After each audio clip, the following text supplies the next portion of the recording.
뉴스 시작합니다. 저는 동정민입니다. 문재인 정권 때 고위급 인사들이 연이어 사법심사대에 오르면서 전현직 정권의 전면전 양상으로 충돌하고 있습니다. 오늘 서훈 전 국가안보실장의 이 구속 여부가 결정이 되고 또 조국 전 장관에 대한 첫 검찰 구형이 있었습니다. 이 조 전 장관 소식은 잠시 후에 전해드리기로 하고 먼저 문재인 청와대 고위급 인사의 첫 구속 여부부터 살펴보겠습니다.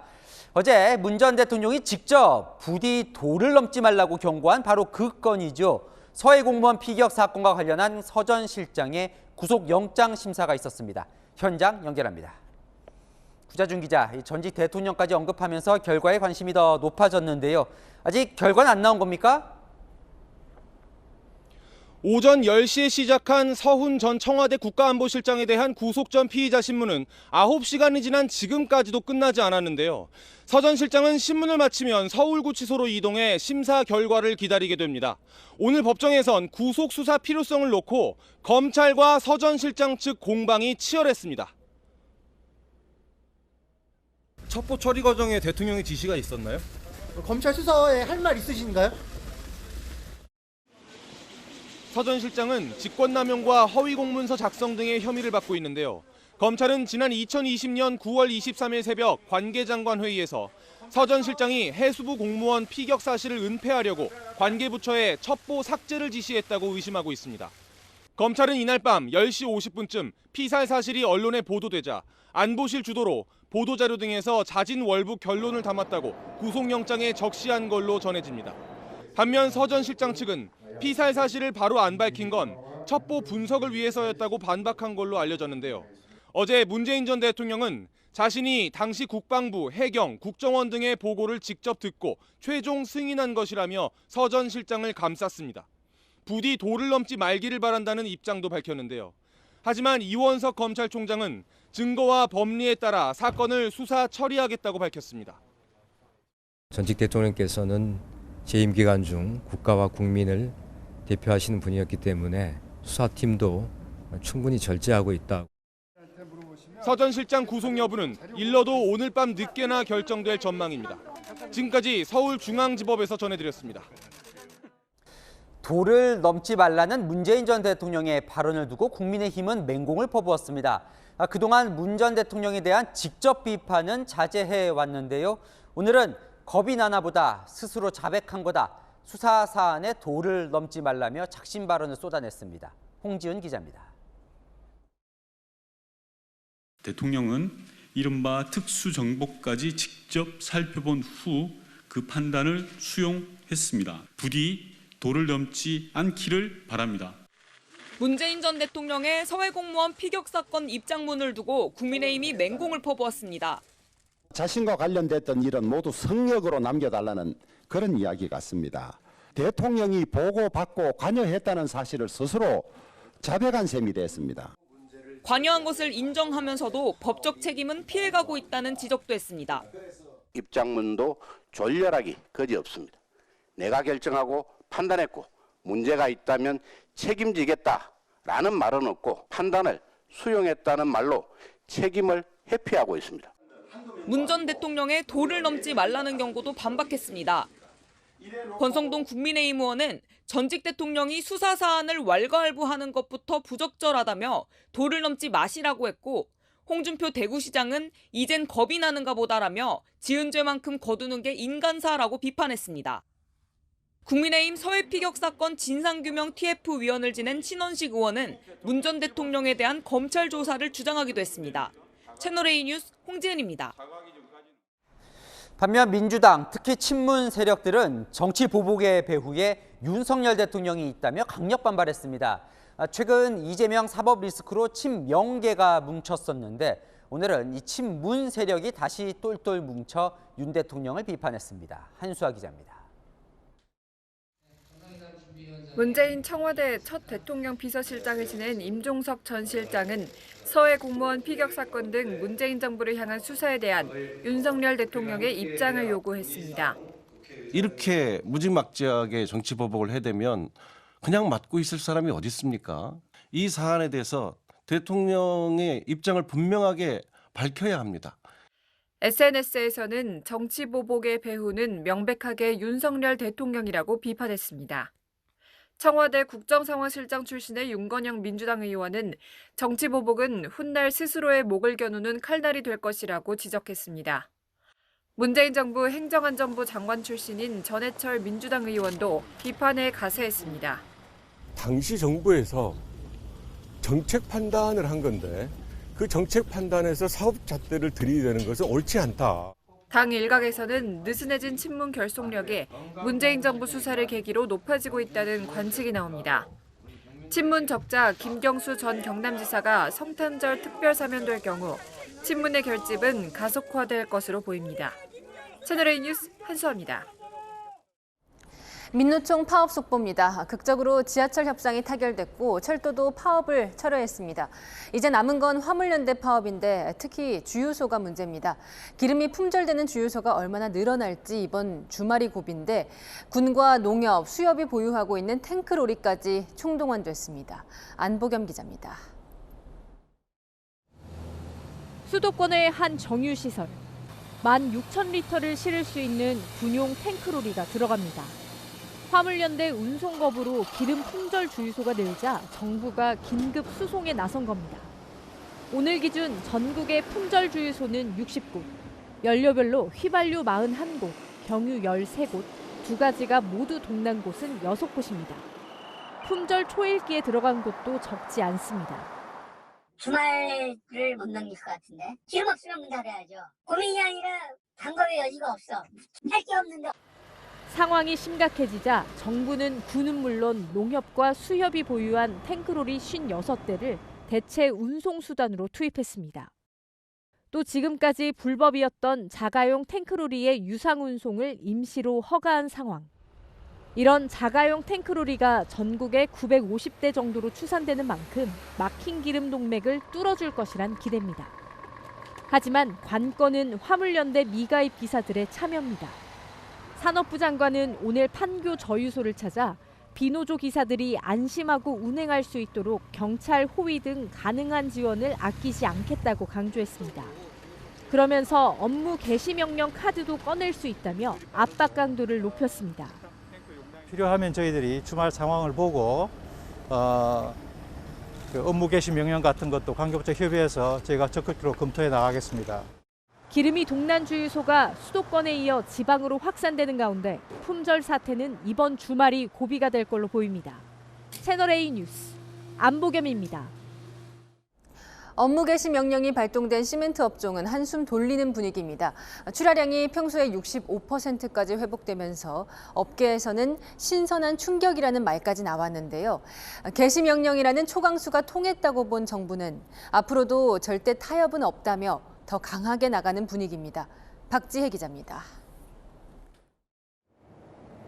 업무 개시 명령 나흘 만에 오늘 시멘트 출하량은 11만 7천 톤까지 뛰어올랐습니다. 그제 4만 5천 톤, 어제 8만 2천 톤이었는데 화물연대 파업 이전 대비 65% 수준까지 회복한 겁니다. 신선한 충격이라고 못해 지금 놀랄 정도거든요. 엄청나게 크다고 보고 있습니다. 아직은 부족하다 하더라도 숨속에 튈 수 있고. 오전 10시 기준 전국 12개 항만 컨테이너 반출입량은 평시 대비 81%를 보였습니다. 특히 물동량이 가장 많은 부산항은 95%까지 치솟아 파업 이전으로 거의 되돌아갔습니다. 정부는 점차 파업 복귀자가 늘고 있어 이번 주말 이후엔 화물연대 투쟁 동력이 크게 떨어질 것으로 전망합니다.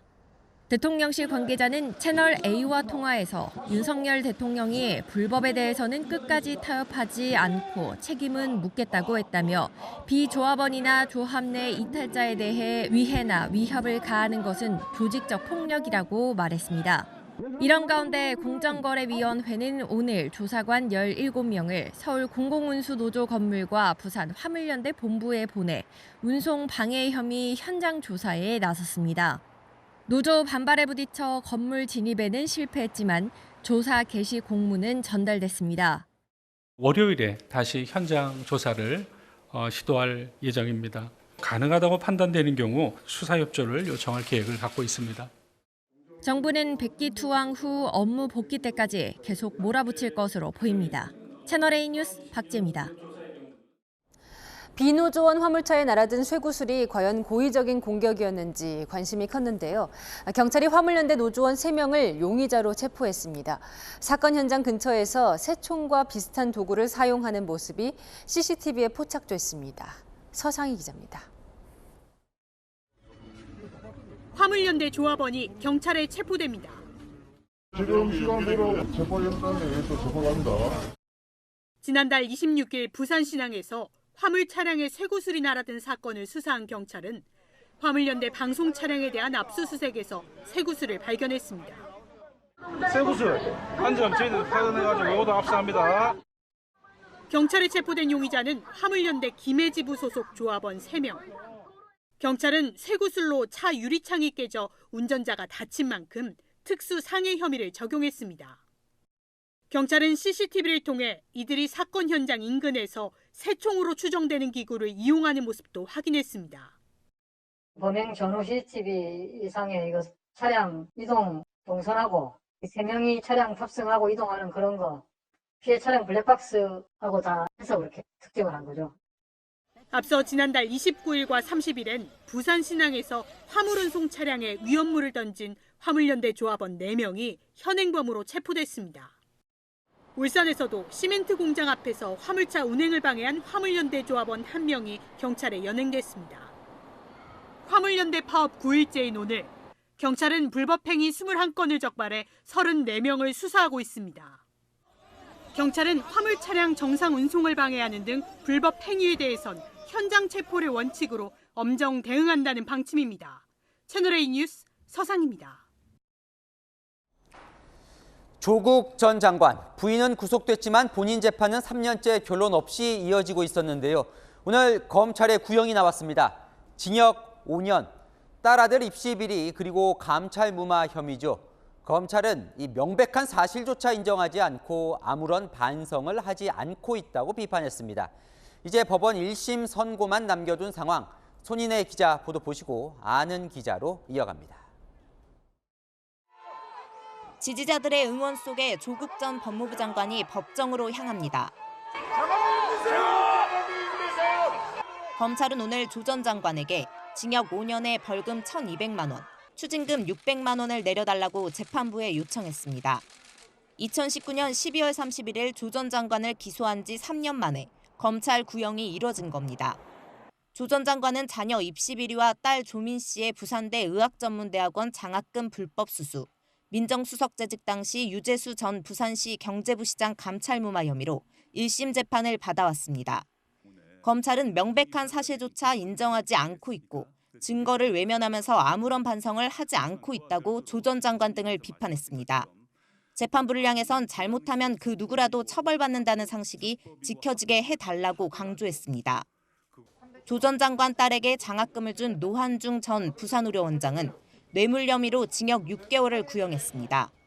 앞서 지난달 검찰은 아들 관련 입시 비리 혐의로 조 전 장관과 함께 재판을 받아온 정경심 전 동양대 교수에게 징역 2년을 구형했습니다. 정정 교수는 딸 등과 관련한 입시 비리 혐의로 이미 징역 4년형을 확정받고 복역해왔습니다. 채널A 뉴스 손인혜입니다.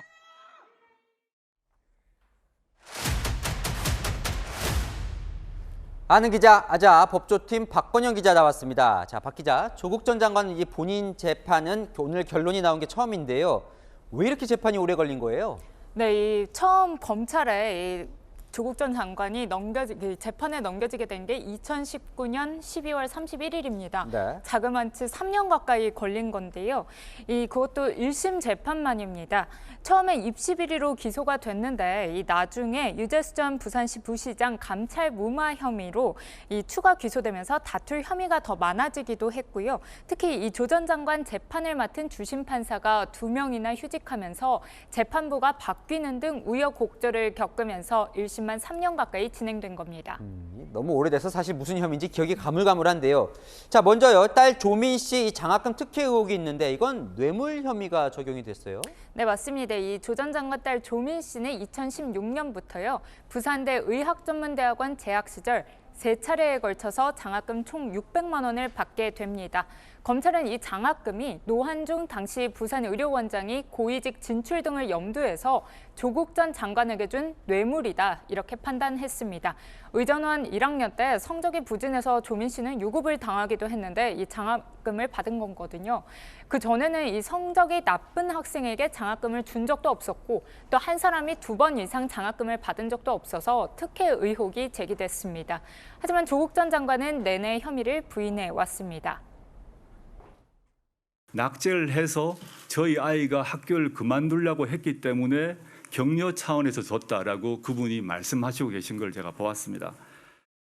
네, 근데 입시 비리하면 사실 딸 이 7대 허위 스펙이 먼저 떠오르는데 부인 정경심 씨는 대법원에서 모두 유죄 판결을 받았잖아요.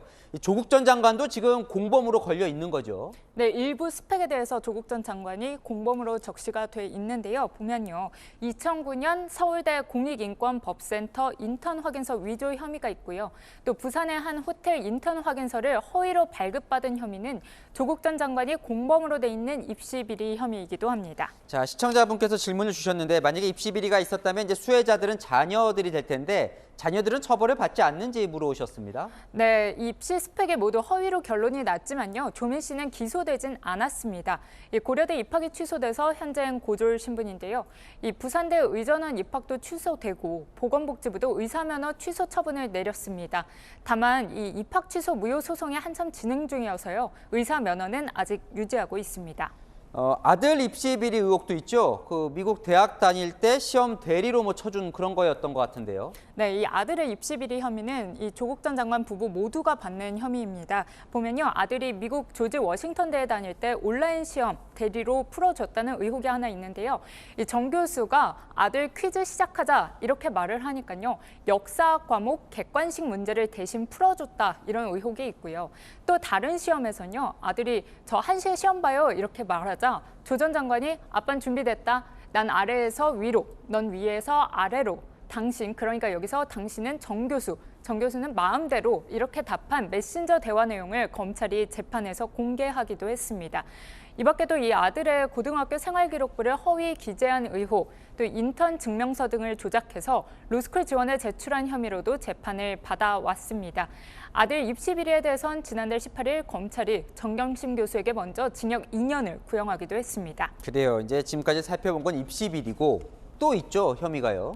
네, 맞습니다. 이 조 전 장관이 청와대 민정수석 때 일인데요. 네. 유재수 당시 금융위원회 금융정책국장의 금품 수수 비리를 알고도 이 청와대 특별감찰반에 감찰을 중단하라 이런 지시를 한 혐의를 받고 있습니다.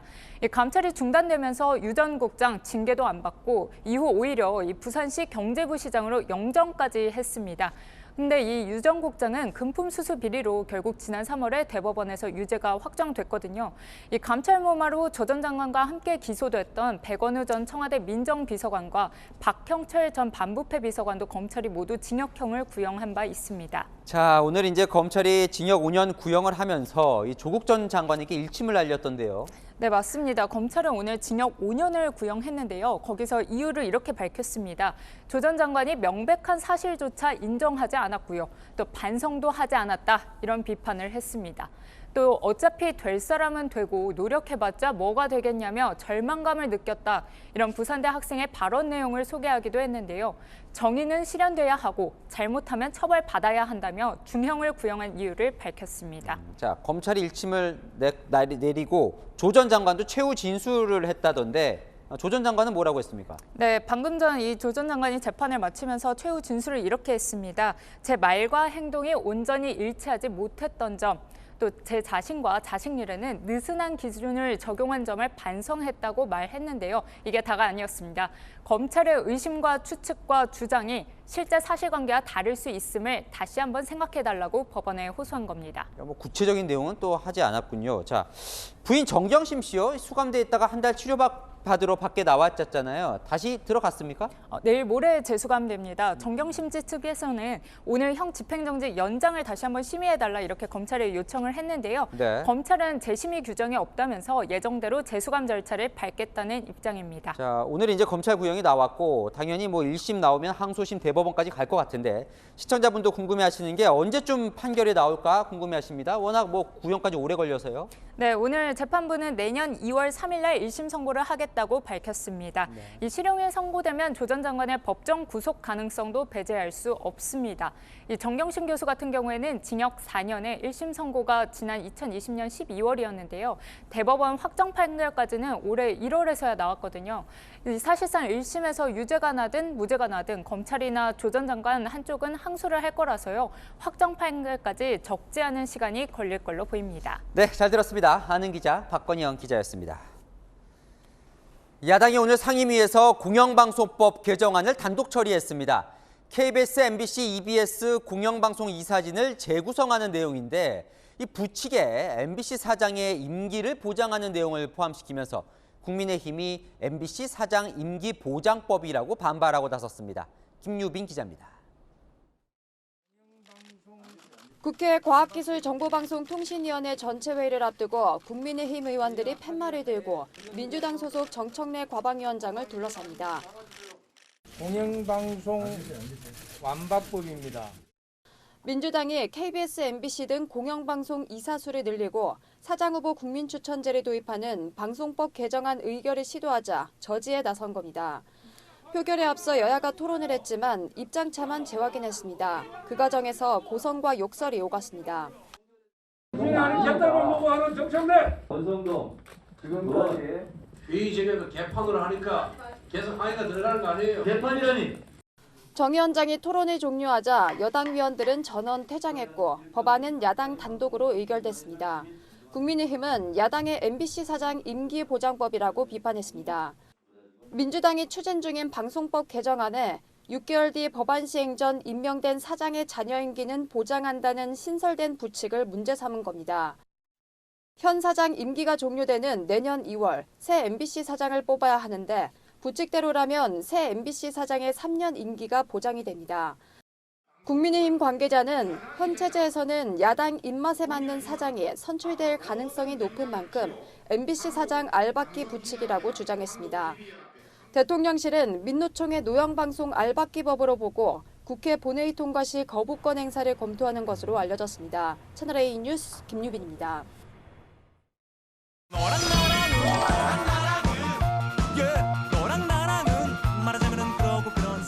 여랑여랑 정치부 김민지 기자와 함께 하겠습니다. 첫 번째 주제 보겠습니다. 한동훈 법무부 장관에게 조언을 하는 선배는 누굴까요? 네, 전직 법무부 장관이죠.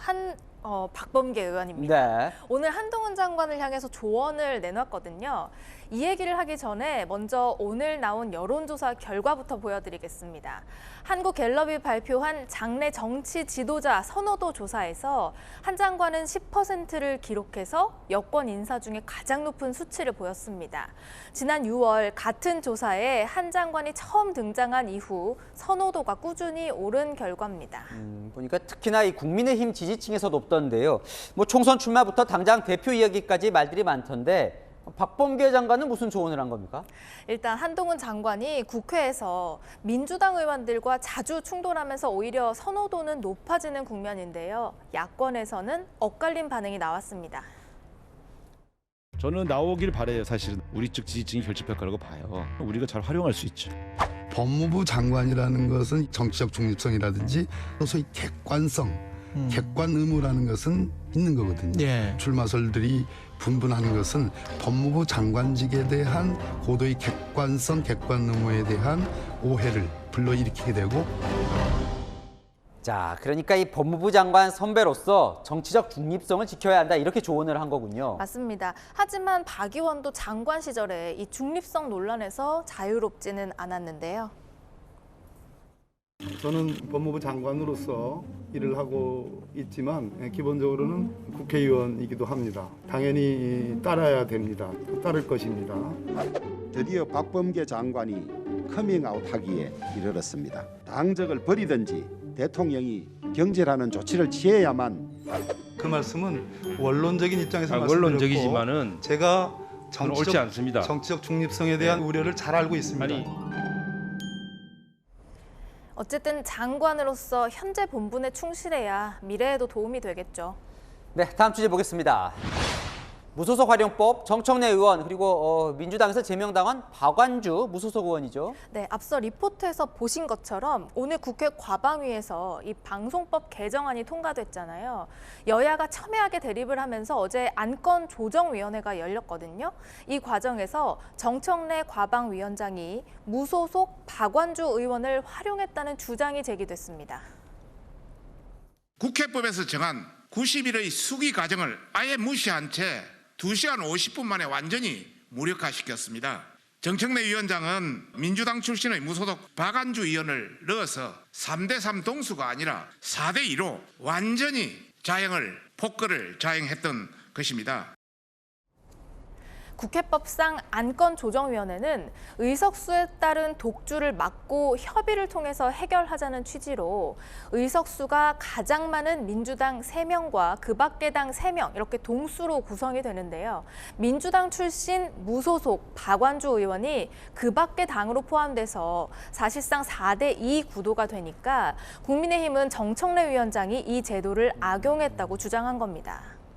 그러니까 검수한 바 그때 통과시켰을 때 무소속 민영배 의원 넣었던 것과 뭐 비슷한 상황 같네요. 맞습니다. 국민의힘은 이 박완주 의원이 민주당 날치기를 도왔다면서 비슷한 사례로 민영배, 윤미향 의원을 언급했습니다.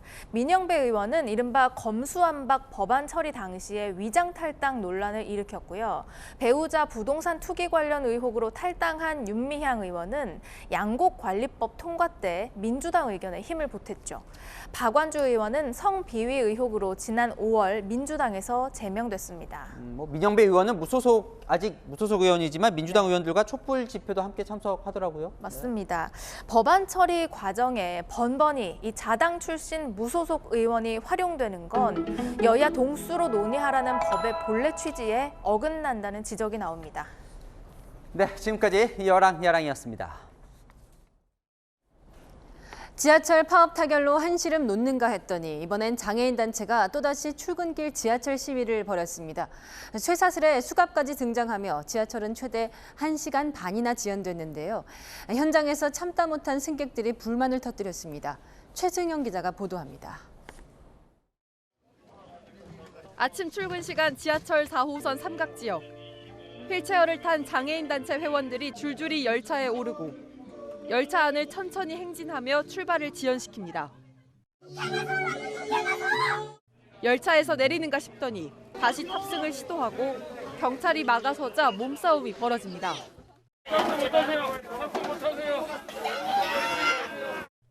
일부 회원은 쇠사슬로 휠체어와 전동차 손잡이를 묶고 철제 수갑을 자신의 손목과 열차 손잡이에 채워 출발을 막습니다. 전국 장애인 차별 철폐연대 회원 140여 명은 오늘 오전 7시 30분부터 지하철 4호선 삼각지역에서 탑승 시위를 벌였습니다. 삼각지역을 기준으로 진접 방향은 최대 1시간 12분, 오이도 방향은 1시간 32분이 지연됐습니다. 참다 못한 시민들은 거세게 항의했습니다.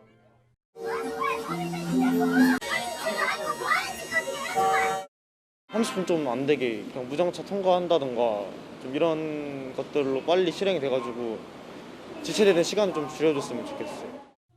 전장현이 지난해 12월부터 오늘까지 벌인 지하철 탑승 시위는 모두 47차례입니다. 예산결산위원회에 올라간 예산을 확정해 주십시오.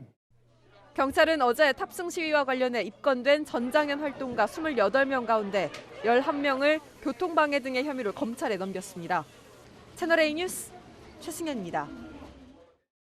어제부터 서울은 택시 심야 할증이 기존보다 2시간 빠른 밤 10시부터 적용되기 시작했습니다. 20%였던 할증률도 최대 2배까지 올랐는데요. 시행 첫날 모습을 조민기 기자가 취재했습니다. 자정이 가까운 시각 서울 강남역 일대. 길가에 택시가 줄지어 서 있습니다. 영하의 날씨, 시민들은 기다릴 필요 없이 곧바로 택시에 탑니다. 어제부터 서울 시내 택시의 심야요금 할증이 확대됐습니다. 기존보다 2시간 이른 밤 10시부터 할증이 시작됩니다. 밤 11시부터 새벽 2시 사이엔 할증률이 40%까지 올라갑니다. 모범 택시와 대형 택시에도 20%의 심야 할증이 도입되고 서울을 벗어나면 추가 할증이 붙습니다. 심야 할증 확대 첫날인 어젯밤 서울 시내 택시 운행량은 24,600여 대로 지난주 같은 시간대보다 43% 증가했습니다. 하지만 시민 반응은 엇갈렸습니다. 솔직히 승객 입장에서 좋진 않은데 그렇게 해서라도 택시 이용률이 올라갈 수 있다면 조금은 감안할 수 있을 것 같아요. 10시는 보통 이제 다 회식을 마치고 퇴근을 할 자리이기도 한데 야간 할증이 붙어버리면 좀 부담이 됐나. 서울시는 연말연시 택시 이용객이 늘어날 상황에 대비해 오는 23일까지 도심 11개 지점에 임시 승차대도 운영합니다. 이곳에서 손님을 태운 기사에겐 최대 15,000원이 추가 지급됩니다. 채널A 뉴스 조민기입니다. 망치로 유리문을 깨고 불과 15초 만에 금은방을 털었습니다. 용의자 3명을 잡고 보니 초등학생이 포함된 10대들이었습니다. 김희태 기자입니다. 오토바이 헬멧을 쓴 남성이 망치로 금은방 유리문을 부숩니다. 망치로 진열장도 박살내고 다른 한 명은 귀금속을 가방에 쓸어 담습니다. 범행에 걸린 시간은 불과 15초. 밖에서 대기 중이던 다른 공범과 함께 오토바이를 타고 달아났습니다. 불과 40m 거리엔 경찰 치안센터가 있었지만 야간 근무를 서지 않아 당시엔 비어 있었습니다. 바로 파출소 앞이라 여기 이렇게 깨고 들어올 거라고 상상도 못했죠. 정확한 건 모르는데 한 3천에서 5천 정도 될 것 같아요. 경찰은 용의자를 추적했고 범행 9시간 만에 모텔에서 3명을 모두 붙잡았습니다. 놀랍게도 모두 10대. 16살 고교생과 15살 중학생, 그리고 12살 초등학생이었습니다. 고교생은 침입 담당, 초등학생은 쓸어 담는 역할, 중학생은 망을 보는 등 철저히 준비된 대로 움직였습니다. 경찰은 1,000만 원어치 귀금속을 압수하고 나머지 3천만 원어치의 행방을 찾고 있습니다. 경찰은 범인들로부터 아는 형에게 나머지 귀금속을 처분해달라고 넘겼다는 진술을 확보한 것으로 알려졌습니다. 채널A 뉴스 김은태입니다. 유통기한이 지나서 먹어도 될까 고민되는 음식이 많죠. 내년부터는 유통기한 대신 먹어도 이상이 없는 소비기한을 표시합니다. 이렇게 되면 빵은 31일, 두부는 23일까지 먹어도 됩니다. 김용성 기자입니다. 편의점 직원이 도시락을 바구니에 담습니다. 유통기한이 임박한 제품을 빼놓는 겁니다. 수거된 제품들은 고스란히 음식물 쓰레기로 버려집니다. 유통기한을 조금만 넘겨도 못 먹는다고 생각해 버리는 경우가 파다합니다. 너무 낭비라고 생각해요. 저희는 그래도 그런 거를 유두리 있게 하는데 저희 아들이나 뭐 이런 사람 이런 애들은 그 유통기한을 꼭 지키는 거예요. 한 해 국내에서 발생하는 음식물 쓰레기는 540톤이 넘습니다. 처리하는 데만 1조 원 넘게 들어갑니다. 식약처는 낭비되는 음식을 줄이기 위해 내년부터 유통기한 대신 소비할 수 있는 기한을 표기하기로 했습니다. 소비기한은 보관 조건을 지킬 때 먹어도 안전에 이상이 없다고 판단되는 기준으로 유통기한보다 기간이 깁니다. 가공 우유의 경우 소비기한이 16일에서 24일로 늘어나고 도시락 같은 즉석식품도 14시간가량 늘어납니다. 냉장 유통이 필요한 흰 우유는 2031년부터 소비기한이 적용됩니다. 좀 더 이제 식료품을 소비할 때 분명한 기준이 생겨서 좋은 것 같아요. 식약처는 가공식품 폐기량이 1.5% 감소하고 음식물 쓰레기 처리 비용도 연간 165억 원 줄 것으로 보고 있습니다. 채널A 뉴스 김용성입니다. 부동산 시장은 얼어붙었지만 역대 최대 재건축 규모인 둔촌주공 청약에는 관심이 쏠리고 있습니다. 맞은편 집 주방이 훤히 들여다보이는 구조라서 주방 뷰라는 비아냥이 나오기도 하는데요. 견본주택에는 많은 방문객이 몰렸습니다. 안건우 기자입니다. 말 많고 탈 많았던 둔촌주공 재건축 단지가 5일부터 분양에 나섭니다. 단군 이래 최대 재건축으로 일반 분양만 4,800가구에 달합니다. 어제 문을 연 견본주택은 말 그대로 인산이네. 결국 사전 예약으로 인원을 제한했는데 이번 주말까지 예정된 방문객만 13,600명이 넘습니다. 분양가는 3.3제곱미터당 3,800만 원이 넘지만 앞집과 눈을 마주치며 설거지하는 부엌창 같은 고급과 거리가 먼 설계는 논란이었습니다. 여기 반대편에 제가 서 있는데요. 여기요. 사생활 침해 논란이 나올 만큼 훤히 들여다보이진 않는 것 같습니다. 하지만 통풍이나 좁은 공간에 휘몰아치는 빌딩 풍소리 우려는 여전합니다. 또 가장 관심이 큰 84제곱미터는 분양가가 12억 원이 넘어 중도금 대출을 받을 수 없습니다. 현금 부자가 아니라면 엄두도 못 내는 상황.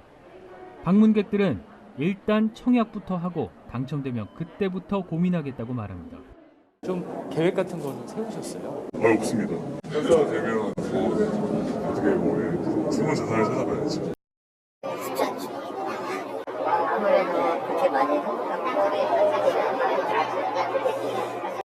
아파트는 팔리지 않고 집값은 더 떨어질 거란 우려마저 나오지만 둔촌 주공만 이상 기후를 보이고 있는 겁니다. 둔촌 주공의 청약 결과에 따라 분양 시기 등을 조절할 수 있어 흥행 여부가 분양 시장에 미치는 파급 효과가 상당할 것으로 보입니다. 반등이냐 더 깊은 침체냐 부동산 시장이 갈림길에 섰습니다. 채널A 뉴스 안건입니다.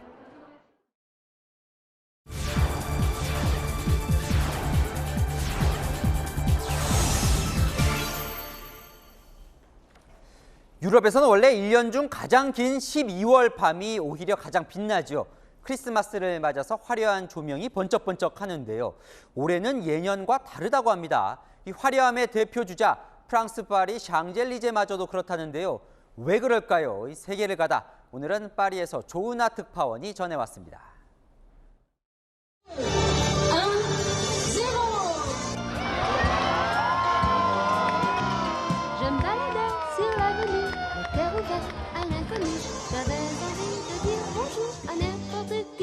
계산문으로 이어지는 샹젤리제 거리를 화려한 조명이 밝혔습니다. 파리를 대표하는 백화점에도 대형 크리스마스 트리가 들어섰습니다. 자세히 살펴보니 1년 전 화려하게 꾸몄던 트리와 달리 초록과 노란색 정도로 단순합니다. 꼭대기엔 조명이 촘촘히 박혔던 별 장식은 사라졌고 외부 조명을 반사해 빛을 내는 파티불이 자리 잡았습니다. Ça dommage, j'adore Noël et c'est vrai de voir les villes illuminées, ça rajoute un charme certain. 최근 점등을 시작한 이곳 샹젤리제 거리의 크리스마스 조명 장식도 달라졌습니다. 전구는 에너지 효율이 좋은 LED로 교체됐고 크리스마스와 올해 마지막 날을 제외하고는 밤 11시 45분까지만 불을 켜도록 했습니다. 팬데믹에서 벗어나 인파는 늘었지만 울긋불긋하게 불을 밝혔던 작년보다 초라해졌습니다. 장식이 아예 없어 크리스마스 분위기가 사라진 골목도 보입니다. 크리스마스 대목이지만 우크라이나 전쟁 이후 닥친 에너지 위기로 파리 도심이 비교적 어둑해졌습니다. Il y a beaucoup d'entreprises qui vont fermer parce qu'ils ne peuvent plus payer en France leur électricité tellement ça devient cher. 독일 총리 집무실 앞 트리는 점등 시간을 하루 4시간으로 줄였고 Und auch die Folgen dieses Krieges spüren die Bürgerinnen und Bürger unseres Landes ganz direkt in Form hoher Energiekosten und steigender Preise. 헝가리 부다페스트는 자전거 페달을 돌려야 조명을 밝힐 수 있는 트리를 세워 에너지 절약을 강조하고 있습니다. 독일과 프랑스는 전력과 가스를 나눠 쓰기로 하는 등 각국이 혹독한 겨울을 대비하고 있습니다. 파리에서 채널A 뉴스 조은아입니다. 바이든 미 대통령이 처음으로 인플레이션 감축법 IRA의 결함을 인정했습니다. 우리나라를 포함한 유럽 동맹국들의 이 강한 반발을 의식한 걸로 보이는데요. 우리 정부도 IRA 수정을 요구하는 의견서를 추가로 미국 정부에 보냈는데 드디어 수정이 될까요? 워싱턴 유승진 특파원이 보도합니다. 백악관 집무실에서 마주 앉은 바이든 미국 대통령과 마크롱 프랑스 대통령. And this is for me the best evidence of this indeed very long-term friendship and partnership. 우호적인 분위기지만 속내는 달랐습니다. 미국의 인플레이션 감축법 IRA에 따른 전기차 보조금 차별 문제를 두고 회담 전 마크롱 대통령이 미 의회와 기업 관계자들 앞에서 IRA가 프랑스 기업에 극도로 공격적이다라며 작심 비판했기 때문입니다. 바이든 미 대통령은 미국이 사과하진 않을 것이라면서도 내용이 워낙 방대해 조정이 필요할 수 있다며 사실상 법안의 문제점을 처음 인정했습니다. And so there's obviously going to be glitches in it and need to reconcile changes in it. 동맹국들의 반발을 달래는 듯한 발언도 이어갔습니다. It was never intended when I wrote the legislation, never intended to exclude folks who were cooperating with us. 미 재무부는 현지 시각 내일까지 2차 의견 수렴을 받기로 한 가운데 우리 정부는 지난달 4일에 이어 오늘 두 번째 의견서를 미국에 제출했습니다. 바이든 대통령이 처음으로 결함 가능성을 인정한 것은 우리에게는 고무적이라는 평가가 나옵니다. 그러나 구체적인 조정 내용을 밝히지 않은 만큼 우리 정부와 기업의 물밑 협상이 더 치열해질 것으로 보입니다. 워싱턴에서 채널A 뉴스 유승지입니다.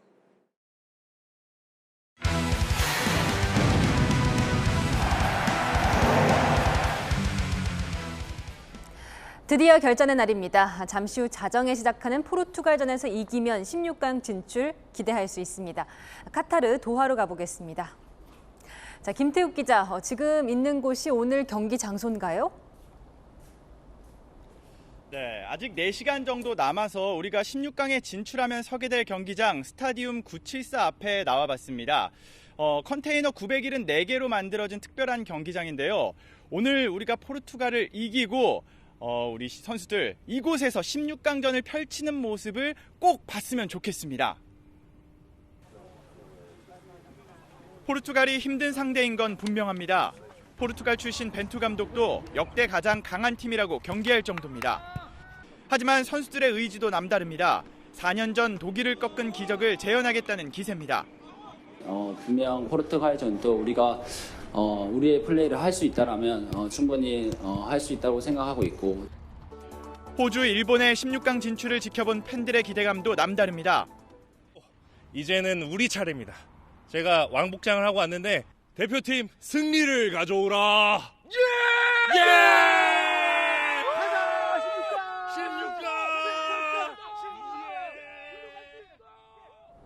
네, 응원단이 멋지네요. 손흥민과 호날두의 맞대결이 특히 기대되는데요.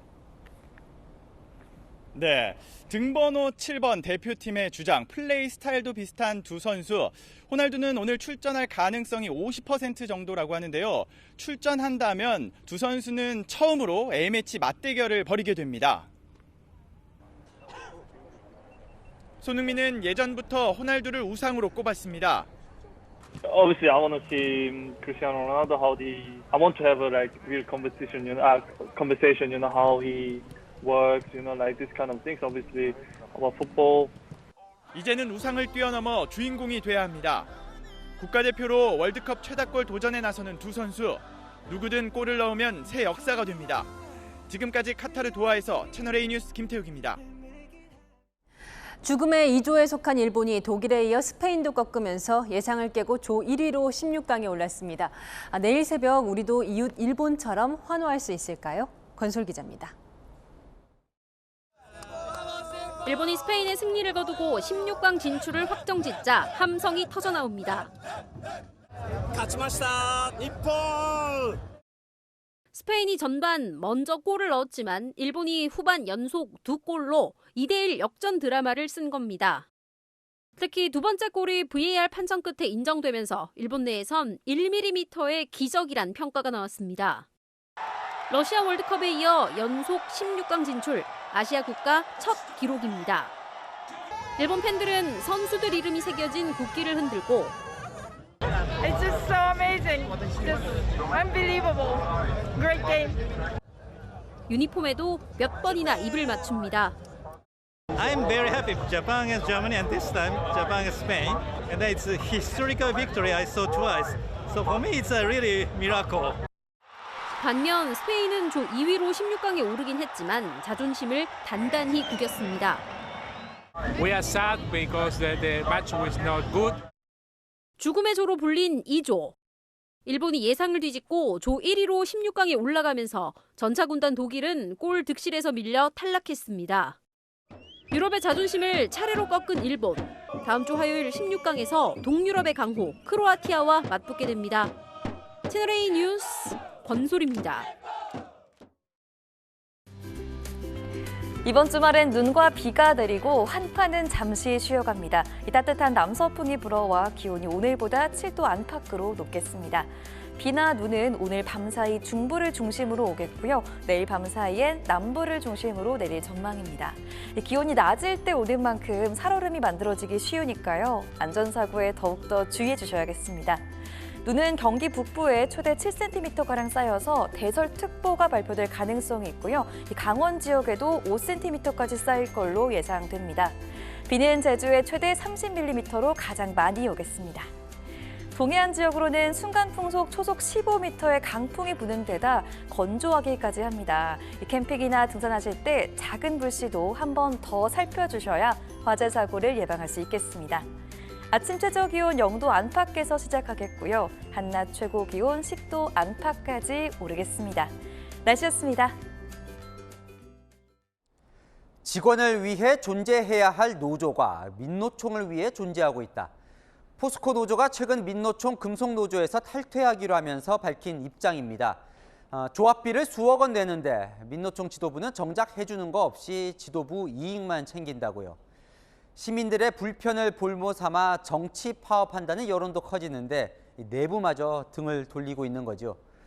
시대가 많이 변했죠. 노동자들이 민노총에 등을 돌리는 이유, 노동자들이 진정 원하는 게 무엇인지 귀를 막고 있었던 건 아닐까요? 마침표 찍겠습니다. 자업자득 뉴스에 마칩니다. 감사합니다.